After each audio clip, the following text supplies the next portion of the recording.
Vous semblez oublier en effet, mes amis, que vous n'êtes que des salariés, c'est-à-dire les êtres les plus vulnérables du monde capitaliste, des chômeurs en puissance.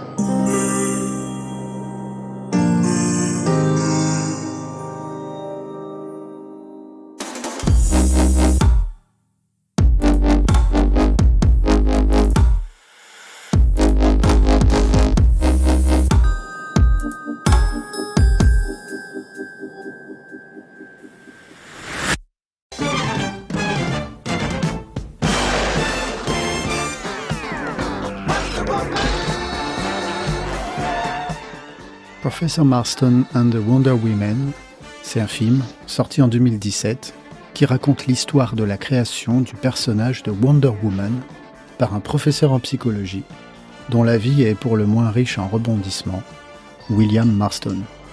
Et c'est une histoire vraie. Si Marston a marqué la culture populaire avec ce personnage, il l'a créé en 1941, il a aussi, et on le sait moins, marqué l'univers des théories managériales avec une autre de ses inventions, la méthode DISC, D-I-S-C. Méthode qui va vous classer dans un profil rouge, jaune, bleu ou vert. Vous l'avez forcément déjà rencontrée. Elle est devenue un outil incontournable dans le domaine du management et du développement personnel. Elle est vraiment très populaire. Un petit tour sur votre moteur de recherche favori vous en convaincra si besoin. Dans une vidéo YouTube, un consultant DISC nous dit même ceci. Parce qu'avec les autres tests, c'est comme si vous deviez monter un meuble Ikea sans avoir la notice. Le DISC, en revanche, est simple à utiliser dans votre quotidien. Vous allez voir, c'est presque de l'ordre du magique. Ah, la magie. Mais pourquoi faire ? Où croise-t-on la méthode DISC ? On la croise dans les formations managériales car elle est censée aider les managers à mieux comprendre les dynamiques de leur équipe et à adapter leur style de management ou leur leadership.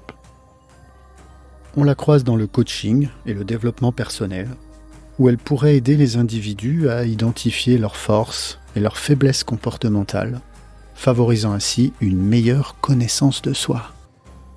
On la trouve enfin dans la gestion des conflits parce que, en comprenant les différents styles de communication, les équipes peuvent résoudre plus efficacement ces conflits et améliorer la collaboration. Oui, c'est presque magique, alors on va regarder ça d'un petit peu plus près. Bienvenue chez le Psy du Travail, où on soigne le travail et pas les gens. Chez le Psy du Travail, on a une méthode pour investiguer les théories managériales. Méthode qui consiste à se demander 1.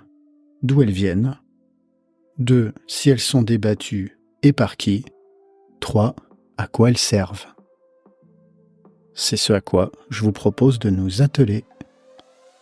Inlassablement donc, face à une théorie ou à une méthode, il faut revenir aux sources. Pour la méthode DISC, elles ont presque un siècle. Dans son livre « Les émotions des gens normaux », publié à la fin des années 20, William Marston a proposé de classer les comportements humains selon 2 axes.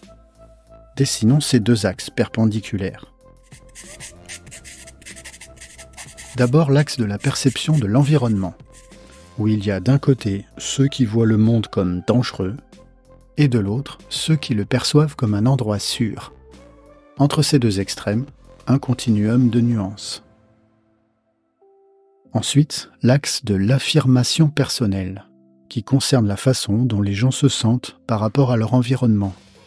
Certains se sentent plus forts et s'affirment davantage, tandis que d'autres se sentent plus faibles et moins capables de contrôler leur situation. Notons d'ores et déjà que depuis, la théorie, elle a évolué. Le 2e axe a été modifié pour distinguer si une personne est plutôt orientée vers les tâches, axée sur l'action, ou vers les relations, plus attentive à l'harmonie et à l'ambiance, avec toujours, bien sûr, tout le panel de nuances possibles entre ces 2 pôles extrêmes. Mais cette modification, finalement, c'est ce qui est bien avec les théories managériales. On peut les sortir du chapeau et ensuite on peut dire que non, finalement c'est pas exactement ça qu'on voulait dire, on va changer un truc ou deux, de toute façon c'est pareil. Ici, on s'est dit que finalement, ceux qui voient leur environnement comme hostile se concentrent sur les résultats et sur les objectifs. Tandis que ceux qui le perçoivent comme favorable privilégient la collaboration et l'harmonie. Alors bien sûr, la décision de changer dans ce sens cache ou sous-tend une logique, une idéologie, une approche managériale. Mais qui est-ce qui a décidé de changer la théorie initiale, Jean-Marie ?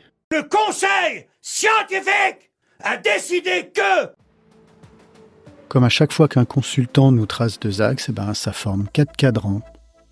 Ces 4 cadrans représentent les 4 profils types de comportements possibles, et chacun est représenté par une couleur. Le profil dominant, rouge. Pour ceux qui ont un profil dominant, l'environnement est perçu comme plutôt hostile.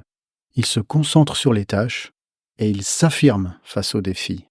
Les rouges sont orientés vers les résultats, ils prennent les décisions rapidement et peuvent être vus comme directs, voire autoritaires. Le profil influent, jaune.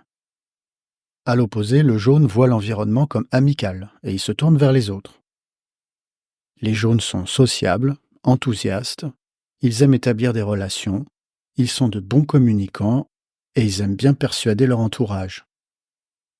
Le profil stable, vert. Le profil vert est un peu méfiant envers l'environnement, mais il est centré sur les relations. Les stables sont fiables et patients. Ils cherchent à maintenir la paix dans toutes leurs interactions. On les décrit souvent comme discrets, et c'est eux souvent qu'on affuble d'être des résistants au changement. Le profil conforme, bleu. Le profil conforme, le dernier des 4, est méfiant envers l'environnement et en plus il se concentre sur lui-même. Les bleus sont analytiques, précis, ils aiment bien suivre des règles, dans des environnements bien structurés, ils sont méthodiques, ils sont attentifs aux détails. DISC est ainsi l'acronyme de dominant, influent, stable, conforme. Bon jusqu'ici les choses sont simples, on va complexifier un peu. Les experts du disque soulignent que personne ne se limite à une seule couleur. Nos personnalités sont en réalité nuancées. Par exemple, moi-même, après avoir passé le plus sérieusement du monde, je vous le garantis, un test disque, j'ai découvert mon profil. Le voici.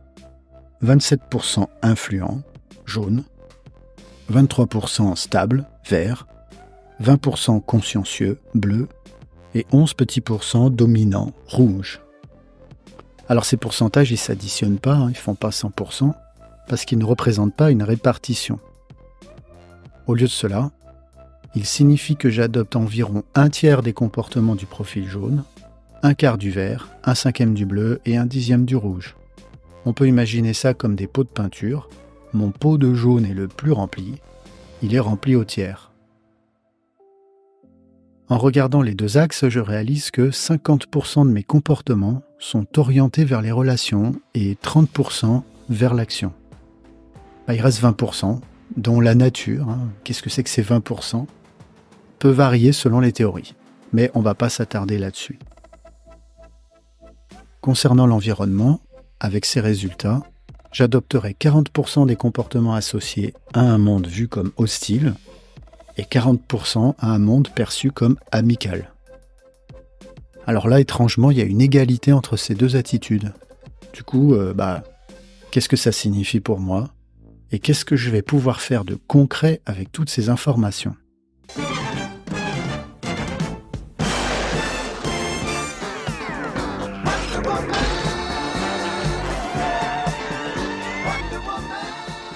Alors si la question se pose, malheureusement, c'est pas encore tout. Il y a un niveau de complexité encore au-dessus de ça. On va le regarder si vous le voulez bien. Dans la méthode DISC, il y a des notions de profil de sécurité et profil adapté. On adopte l'un ou on adopte l'autre. Le profil de sécurité, c'est le comportement qu'on a dans des situations familières où on se sent en confiance, par exemple à la maison, si tout va bien à la maison. Le profil adapté, lui, il fait référence à la manière dont une personne va modifier ses comportements dans d'autres environnements plus stressants, moins familiers, comme c'est peut-être le cas au travail, ou lors d'interactions avec des personnes qui ont un profil vraiment très différent. J'ai trouvé cette explication sur une page internet dédiée au disque. La voici. Par exemple, une personne avec un profil influent peut être très sociable et enthousiaste dans un environnement familier, mais peut devenir réservée si elle se trouve dans une situation inconnue ou stressante. Bref, dans mon cas, je suis plutôt jaune, mais je peux être autre chose, c'est selon le contexte. Alors, résumons-nous. Il existe, selon la méthode DISC, 4 types de comportements liés à des traits de personnalité. Ces 4 types sont définis selon 2 axes, qui sont variables selon les méthodes, qui sont choisis arbitrairement et qui ne sont pas sous-tendus par une théorie générale explicite, dont vous ne trouverez pas la trace. Les gens ne se classent pas dans ces 4 seuls profils, il y a de la nuance, des pourcentages d'adoption de chacun des profils. Et enfin, les profils de chacun ne sont pas stables et dépendent de la situation. Vous vous sentez peut-être confus, eh bien, c'est normal. C'est le propre des théories Barnum dont on a déjà parlé. Tout y est vague, tout ressemble peu ou prou à des affirmations de bon sens. Chacun peut s'y retrouver. Et si ça colle pas, c'est qu'il vous manque un élément que vous auriez dû prendre en compte, ce que vous n'avez pas fait. Si je me retrouve pas dans le profil jaune, c'est que j'ai dû révéler mon profil adapté et mon profil de sécurité est sans doute d'une autre couleur que ce que j'ai trouvé. Allez tiens, comme je suis sympa, je vous ai écrit un petit profil de personnalité type Barnum. Écoutez bien, par la magie du podcast, je vais parler de vous. Oui, vous qui m'écoutez en ce moment. Voici votre personnalité. Vous aspirez à la réussite et à l'épanouissement personnel, mais vous savez aussi apprécier les petites choses de la vie.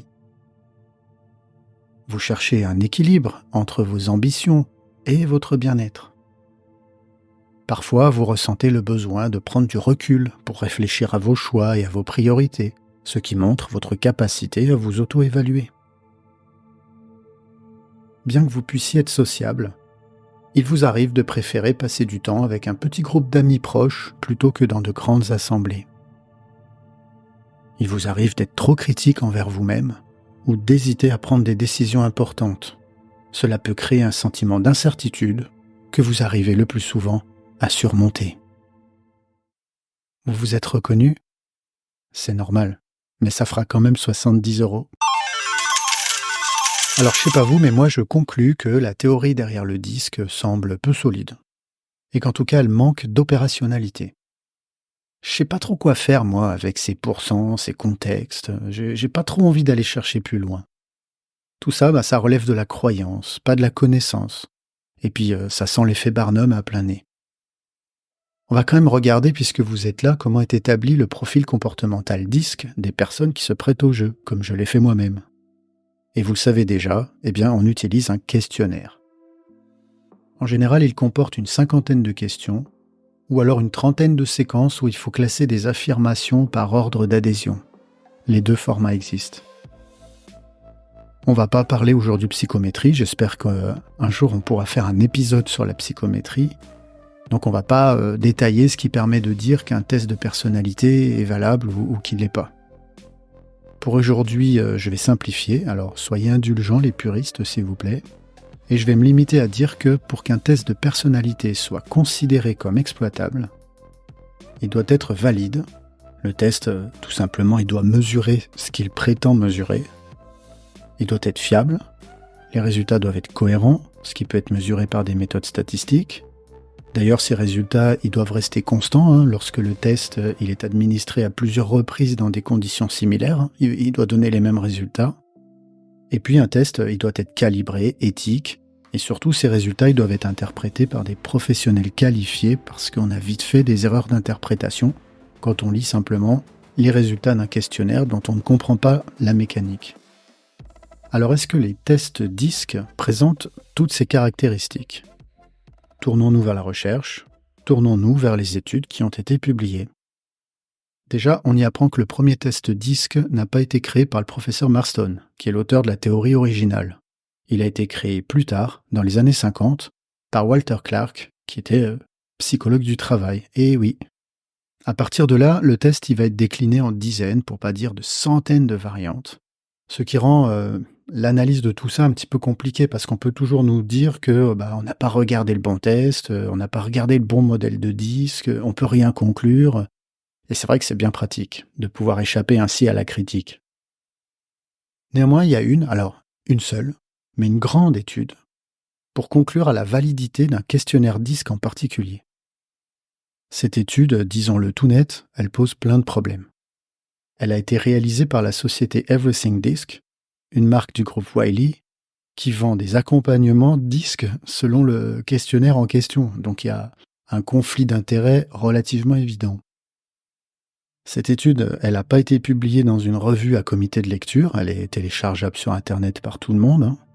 Et puis surtout, elle compare la fiabilité du disque à celle d'autres méthodes d'évaluation comme le MBTI. Alors, le MBTI, on fera sûrement un épisode dessus, mais c'est peut-être l'une des pires, en tout cas, c'est l'une des méthodes les moins validées. Se comparer au MBTI pour évaluer sa propre fiabilité, c'est comme se comparer à l'horoscope. Et être aussi fiable que l'horoscope, c'est pas vraiment une victoire. À côté de cette étude, d'autres, et de mon point de vue plus rigoureuses, concluent à l'absence de validité des méthodes disques sur lesquelles elles se penchent.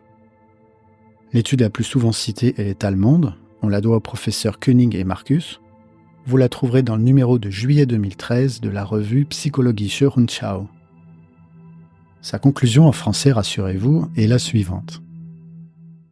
Le modèle disque manque de validation empirique solide pour son utilisation dans le développement personnel ou pour le recrutement. Les résultats actuels ne permettent pas de recommander le test pour ces objectifs, tant que des preuves plus robustes ne sont pas fournies. DISC est donc une théorie imprécise qui accompagne une méthode appuyée sur un questionnaire non validé par la psychométrie. Cette méthode n'est discutée ni approuvée par aucune communauté scientifique. Une fois qu'on a dit ça, il nous reste à nous demander, est-ce que c'est grave d'utiliser la méthode DISC dans le champ professionnel ? Eh bien, oui et non. La grande majorité de mes clients, quand on aborde le sujet, ils me disent que ça peut pas faire de mal. Ils me disent que ça donne un cadre à des team building, à des temps collectifs. Ils m'expliquent que ça donne des opportunités de discuter de nos attentes, de nos modes de communication, de créer du lien. Peut-être. Et même, pourquoi pas ? Mais permettez-moi de donner 3 contre-arguments. Ne t'inquiète pas, ça va bien se passer. Ne t'inquiète pas. Premier contre-argument, le disque, c'est une méthode commerciale. Il y a un marché. Il y a un client, souvent le budget formation d'une entreprise, voire un compte personnel de formation, le CPF. Ce client, il paye un fournisseur. Et ce fournisseur, c'est un consultant qui ne s'est pas donné la peine d'étudier la validité de ce qu'il vend. Et le disque, c'est une machine à cash. En effet, Marston a déclaré son travail comme libre de droit. Contrairement à d'autres modèles, vous pouvez le récupérer, le modifier, en faire tout ce que vous voulez, tout en profitant de sa notoriété. Il n'y a aucun coût d'entrée, aucun frais de recherche et développement. Vous-même, demain, vous pouvez monter votre méthode disque, votre propre questionnaire, et profiter du label issu du disque de Marston. C'est pour cette raison, selon moi, qu'il s'est autant répandu. Et cette configuration, je vous le dis tout net, ça le rend suspect.